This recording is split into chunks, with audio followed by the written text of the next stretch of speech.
was New York City's most important doctor during the early years of the American Republic? Hi Founder fans, Jason here, and today we'll be discussing Dr. Richard Bayley. Now Richard Bayley's interesting because he was born in colonial New York and went to Europe to study medicine.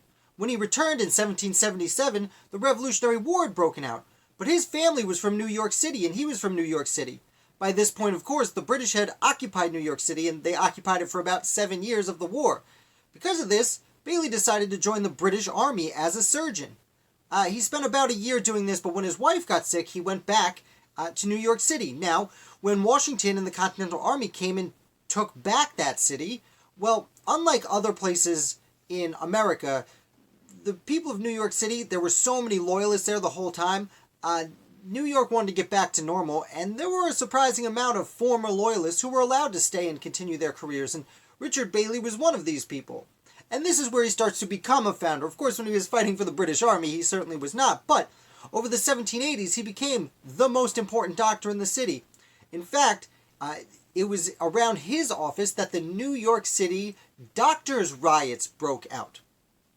So Richard Bayley owned a practice, and he did many things. He became a specialist in amputations, in yellow fever, and he took on many other students who also learned medicine underneath him. One of these students was John Hicks. Now, we need to talk about body snatching. During the Revolution, it was common for physicians to either go themselves or hire people to dig up freshly buried corpses. I know it's really gross, but this was the only way they could get bodies to dissect. Now, one of his students, John Hicks, was dissecting an arm when there were some children playing outside, and John thought it would be funny to take the arm and wave it at the children. He did think it was funny, but those children certainly did not, and one of the boys ran home screaming and told his father. Now, the boy told his father that Mr. Hicks said it was the boy's recently deceased mother. We cannot know if that's true. That seems absurdly cruel and probably wasn't true, but that's the story that the boy's father told all his friends, and they went to Dr. Richard Bayley's office and started a riot and destroyed much of his belongings.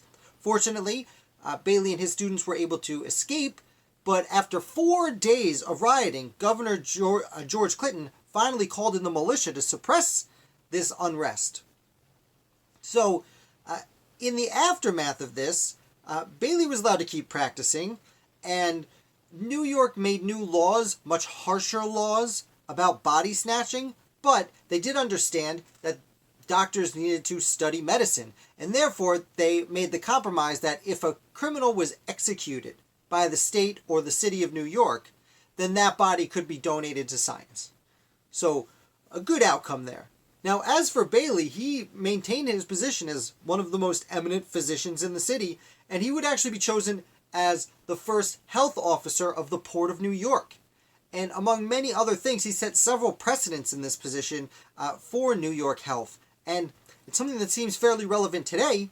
He was allowed to quarantine anyone who came off a ship with 40 or more people.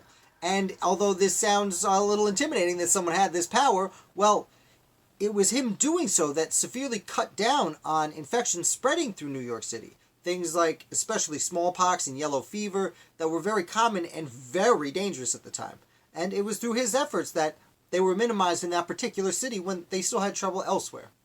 So that, in brief, is the life of Dr. Richard Bayley, the former British surgeon who turned American founder. I really hope you enjoyed this video. Thank you so much for watching. If you did, please hit like. And if you're new here, you want some more videos, I put out 5 a week, plus we do a fun live one on Saturday. So hit subscribe, and I look forward to bringing you another founder tomorrow.